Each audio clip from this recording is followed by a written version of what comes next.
আসসালামু আলাইকুম। সবাই ভালোই আছো? বিশেষ করে আমি তো খুব ভালোই আছি।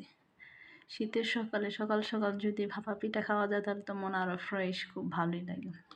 তাই চলে আসলাম সকাল সকাল গরম গরম ভাপা পিঠা বানাইতে। এসে সুন্দর মতন বানাইতেছি, দেখো কিভাবে গ্রামের মানুষ গ্রামভাবেই বানাইতেছি আর কি। পাতিলার উপরে রেখে সাইড আঠা উঠা মেরে আর কি প্রস্তুত করতেছি, প্রস্তুত করে আর কি বসাই দিব। দেখো এই যে আঠা উঠা মারতেছি আর কি, ভাবটা যে না বের হয়। যারা আমার ভিডিওটা দেখতেছো প্লিজ দয়া করে পুরো ভিডিওটা দেখো, দেখলে ভালোই লাগবে। একটু সময় করে দেখো প্লিজ। আর please like comment subscribe, please সাবস্ক্রাইবটা করো। সাবস্ক্রাইব না করে চলে যেও না। আমার ছেলে গরম ভাপা পিঠা হাত দিছে, গরমে তাড়াতাড়ি হাত সরাই ফেলছে। সবাই মিললে আমরা সকাল সকাল গরম পিঠা খাইলাম। দেখো সবাই থালের নিচে যে যেটুকু পরিমাণ মতো খেলাম। তারপর চলে গেলাম দুপুরের ব্যবস্থা করতে।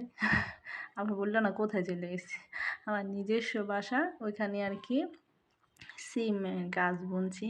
সিমগুলো অনেক হয়েছে, এই জন্য ওখানে গেছি। ওখানে গিয়ে দাও কত সিম গাছে উপরে উঠে গেছে। একটা ডাব গাছ আছে, ডাব গাছে উপরে উপরে উঠে গেছে সিমগুলো। ওগুলো পারা যায় না, পারতেও পারিনি। ওর নিচে সিমগুলো আছে না, ওগুলো আর কি নিলাম ছিঁড়ে অনেকগুলো সিম নিচে। এই শীতের সময়টা পুরো শীতের সময়টাই আমরা ওখান থেকে সিম এনে গেছি। সিমে ভর্তা খেয়েছি, পাতুরি খেয়েছি, সিম দিয়ে তরকারি খেয়েছি, অনেক আইটেম খাওয়া হয়েছে। নিজস্ব গাছ আর দেশি সিম বলতে তো আরেক রকম স্বাদ, একেবারে খুব মজা। নিয়ে নিলাম সাইডটা, একজনে চাইছে কালা লাগে আর কি, ওনাকেও একটু দিব, ওনাকে অনেকগুলো দিব আর কি, এই জন্য বেশি করে নিলাম।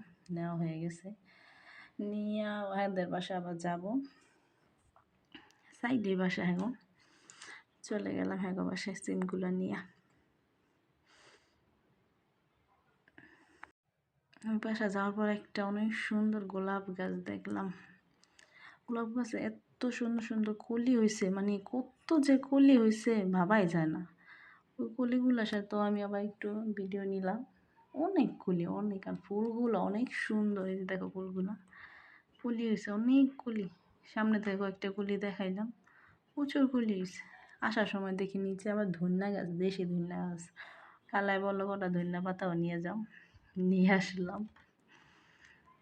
এক কাজে যাই আর এক কাজ কমপ্লিট আর কি।